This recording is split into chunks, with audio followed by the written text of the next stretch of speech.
Alors aujourd'hui, deux exercices sur le thème arithmétique au secours de la réduction. Évidemment, l'arithmétique vient souvent au secours de la réduction à travers les polynômes d'endomorphisme en quelque sorte. Voilà, alors ici, premier exercice, vous avez deux matrices carrées, bon, a priori de taille différente, A et B, et vous construisez une matrice C qui est diagonale par bloc, avec les blocs A et B, et il faut trouver le polynôme minimal de C en fonction des données de A et B. Voilà, alors vous pouvez vous entraîner sur cet exercice. Il est quand même sympathique pour travailler exactement sur l'arithmétique. Il faut interpréter les choses avec la relation divise, qui est le cœur finalement de l'arithmétique. Alors le bon candidat pour MUC, c'est le PPCM de MUA et de MUB, que j'écris comme ça. D'accord? Alors, pourquoi? D'abord, on remarque que si P est un polynôme de K de X, P de C, c'est P de A, P de B par bloc, comme ceci. Bon, ça c'est assez clair. Et maintenant, on va montrer l'égalité, étant donné que tous ces deux polynômes, on va dire, sont unitaires, le membre de gauche et le membre de droite. Il suffit de montrer la double divisibilité. De toute façon, on a des objets arithmétiques, donc une égalité se fait avec la double divisibilité. Donc ici, la divisibilité MUC divise le PPCM de MUA, MUB. Qu'est-ce qu'il faut faire? Vous voyez que MUC, ici, est à sa place en quelque sorte. C'est-à-dire dire qu'un polynôme minimal divise, c'est facile. Il suffit de montrer que lui annule C. D'accord? Mais bon, évidemment, étant donné que MUA divise le PPCM, évidemment, c'est son boulot, eh bien, on va avoir annulation. Quand on va poser P égale le PPCM, on va avoir annulation ici. Et comme MUB annule le PPCM, on va avoir annulation ici. Donc globalement, ce PPCM annule tout, donc annule C. Et donc c'est un multiple de MUC. Voilà. La deuxième partie, alors regardez, le PPCM de MUA et de MUB divise MUC. Et on veut montrer ça, mais cette fois-ci, le polynôme minimal, autant ici il était à sa place en quelque sorte, autant ici il n'est pas à sa place. Donc, qu'est-ce qui est à sa place? C'est lui. Il est bien à sa place parce que c'est un PPCM. Le PPCM, on sait qu'il divise un polynôme quelconque Q, d'accord, si et seulement si, ici MUA divise Q et MUB divise Q. Donc ici, il suffit de montrer que MUA divise MUC et MUB divise MUC. Voilà. Pourquoi? Oui, évidemment. Là, cette fois-ci, MUA, c'est MUA qui est à sa place. Donc il suffit de montrer que MUC annule A. Et ici, il suffit de montrer que MUC annule B. C'est ce qui garantira ces deux divisibilités. Mais oui, quand on va faire MUC de A, MUC de B, comme ça par bloc, ça, on a vu d'après cette formule que c'est MUC de C, globalement, donc ça fait 0, puisque le polynôme minimal divise C, et donc ça veut dire que lui s'annule, donc on a bien ces divisibilités, donc ça... Voilà déjà un premier exercice. Maintenant, on va passer à un exercice de niveau 3. Alors, de niveau 3, ça intéresse Mr. Tits. Un autre exercice un petit peu plus difficile. On suppose que A est une matrice carrée sur un corps K quelconque, et B, c'est la matrice, cette fois-ci triangulaire par bloc, avec A, A et un A ici aussi. 0 là. Voilà. Et on suppose que B est diagonalisable. Alors, il faut montrer que A égale 0. Voilà. Encore une fois, il est possible qu'on puisse s'en sortir autrement, mais encore une fois, c'est l'arithmétique des polynômes annulateurs. De toute façon, quand on dit diagonalisable, il faut tout de suite penser à l'interprétation de la diagonalisabilité avec les polynômes annulateurs. Donc je suggère que vous essayiez cet exercice, et en commençant par calculer P de B en fonction de A, quand P est un polynôme. Alors allons-y pour la solution. Donc, regardez, on a un polynôme P puisque B est diagonalisable, on a un polynôme P qui est scindé simple, et qui va annuler B. Alors, puisqu'on veut utiliser ce polynôme P scindé simple qui annule B, eh bien, je vais regarder comment se comporte P de B en tant que matrice par bloc, et il est facile de voir que ça s'écrit P de A, P de A, et là, A, P' de A. En fait, étant donné que c'est une relation linéaire en P, eh bien, il suffit de le regarder sur une base des polynômes, c'est-à-dire x puissance k, et quand on a x puissance k ici, pour P, ben, ça fait b puissance k est égal à a puissance k, ici a puissance k, bon, ben, ça c'est normal, hein, c'est le calcul par bloc, et ici, on montre par récurrence que c'est k a puissance k. Hein, c'est une récurrence assez facile qu'on arrive à deviner déjà pour k égale 2. Donc maintenant, si P annule B, ça veut dire que P annule A, et XP' annule A aussi. Bien. Donc maintenant, ça veut dire que mu A divise P, bah oui, puisque P de A égale 0, donc le polynôme minimal de A divise P, et mu A divise aussi XP'. Bien. Alors maintenant, j'affirme que le PGCD de P et P', c'est égal à 1. Alors bon, ça c'est assez classique, hein. Regardez, si D divise P, P est scindé simple, donc D, comme il divise P, ben, il est scindé simple aussi. Et s'il a une racine, alors c'est une racine commune de P et de P', bien sûr.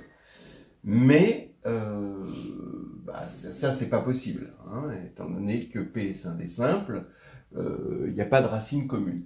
Vous pouvez vous en convaincre hein, en écrivant P de lambda, si P de lambda égale 0, comme P c'est le produit des x moins mu, hein, eh bien vous voyez facilement que P' de lambda, c'est juste le produit de, alors P est unitaire, hein, de lambda moins mu pour lambda différent de mu, hein, ou pour mu plutôt différent de lambda.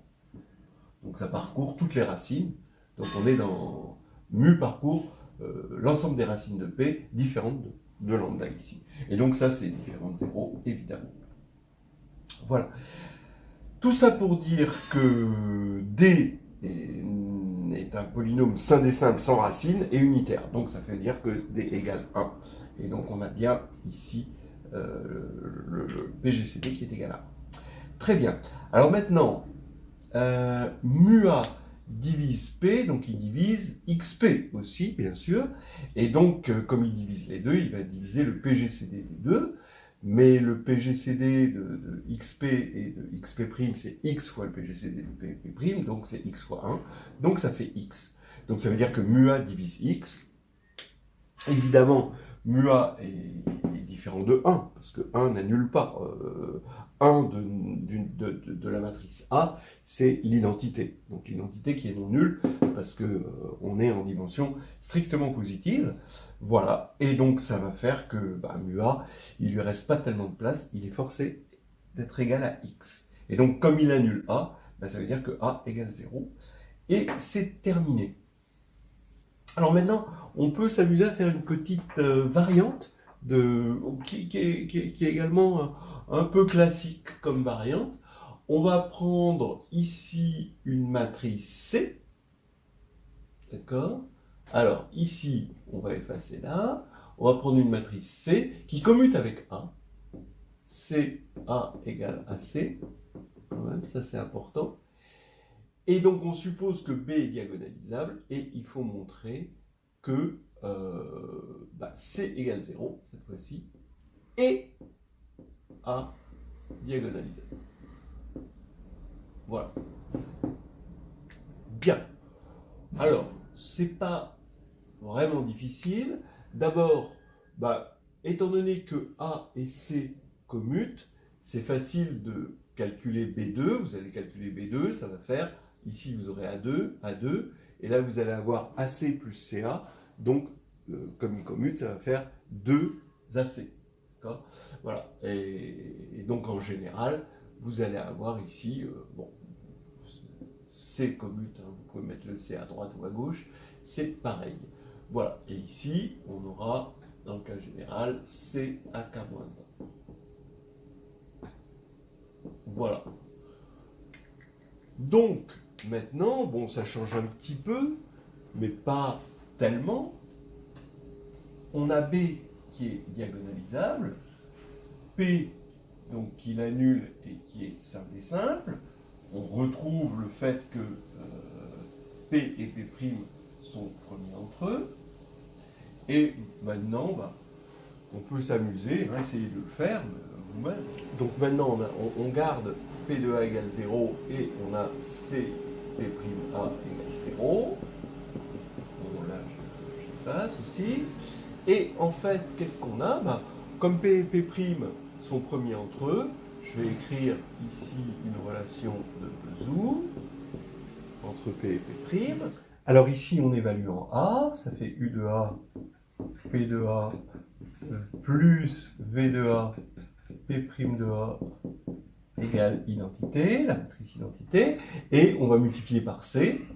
D'accord? Comme C commute avec A, hein, on va commuter avec tout polynôme de A. Et en fait, là, bon, ça va faire V de A, C P' de A. Et d'après ce qu'on a dit, on avait C P' de A qui est égal à la matrice nulle. Donc ici, ça fait, je multiplie par C, donc ça fait C ici. Donc ici, P de A, ça fait 0, donc ici, ça fait 0. C P' de A, ça fait 0. Et donc, ça veut dire que C est la matrice nulle. Voilà, donc on a montré que C était la matrice nulle. Il suffit de montrer que A est diagonalisable, mais là, c'est pas un problème. On a donc B égale A, 0, 0, A. Et bon, d'après ce qu'on a vu tout à l'heure, A est diagonalisable. De toute façon, A il était diagonalisable sans que C ait besoin d'être nul, puisque A était annulé par un polynôme sain et simple, P, donc il n'y a pas de souci. Hein, d'après le critère de diagonalisabilité, A est diagonalisable. Donc pas de problème. Et on a terminé, d'accord? On peut tout de même se poser une dernière question. Est-ce qu'on avait vraiment besoin de C commute avec A? Alors là, j'ai un petit contre-exemple assez amusant. Alors regardez, vous prenez, bon, on est sur un corps quelconque, hein, donc on va prendre pour A cette matrice qui est diagonale, donc diagonalisable. On va prendre C non nul, hein, comme ceci. Et donc ce qui va faire que B va s'écrire 0, 0, 0, 1. Ici on a 0, 0, 0, 1. Et ici 0, 0, 1, 0. Donc là la matrice nulle. Et on voit que est-ce que B est diagonalisable? Donc on voit que C est non nul. Donc si j'arrive à montrer que B est diagonalisable, j'aurai un contre-exemple. Donc regardez, oui. Alors on a la sous-matrice ici comme ceci, mais ça, évidemment, elle est triangulaire supérieure, donc on voit que les valeurs propres c'est 0 et 1. Donc on voit que deux valeurs propres distinctes, donc voilà, ça c'est diagonalisable. Donc en fait, en diagonalisant ça et en le remettant là-dedans, on voit que B est diagonalisable, alors que C, lui, est non. Voilà, donc ça c'est ça forme un contre-exemple. Alors on pourrait se dire, oui, donc du coup, ça prouve que C et A ne commutent pas. Oui, alors ça c'est le dernier truc peut-être amusant que j'ai envie de dire. Regardez, vous avez, quand vous faites la somme, ça c'est A, ça c'est C, et donc quand vous faites la somme, vous arrivez à voir sans calcul, d'accord, essayez de voir sans calcul, que ces deux matrices ne commutent pas. L'astuce c'est de dire, regardez, la somme ça fait ça c'est diagonalisable, donc on l'a dit, ça c'est diagonalisable, ça c'est même diagonale, et ça c'est nilpotent, ça c'est clair. Donc si ça commutait, alors on aurait deux décompositions de Dunford. Or, la décomposition de Dunford est unique, donc ça ne commute pas. Voilà. Donc c'est une galéjade.